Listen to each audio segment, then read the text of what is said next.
ശക്തമായ മഴയിലും കാറ്റിലും കടവല്ലൂരിൽ വ്യാപക നാശം. കല്ലും പുറത്ത് മരങ്ങൾ കടപുഴകി വീണു.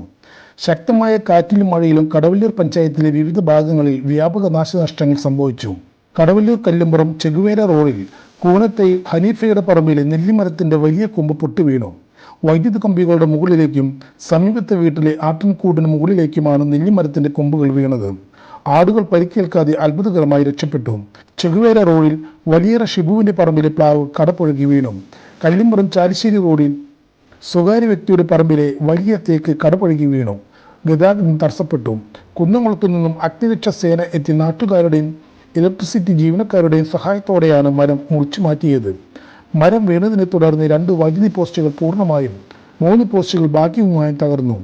തുടർന്ന് ചൂണ്ടൽ കുറ്റിപ്പുറം സംസ്ഥാന പാതയ്ക്ക് കുറുകെ പഴഞ്ഞി റോഡിലേക്ക് കണക്ഷൻ കൊടുത്തിരുന്ന വൈദ്യുത കമ്പികളും കേബിളുകളും പാതയിൽ പൊട്ടി വീണതിനെ തുടർന്ന് ഏറെ നേരം ഗതാഗതം തടസ്സപ്പെട്ടു.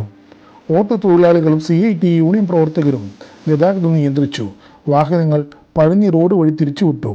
പൊട്ടിവീണ കേബിളിൽ കുടുങ്ങിയ ബൈക്ക് യാത്രികൻ മറിഞ്ഞ് വീണ് പരിക്കേൽക്കാതെ അത്ഭുതകരമായി രക്ഷപ്പെട്ടു.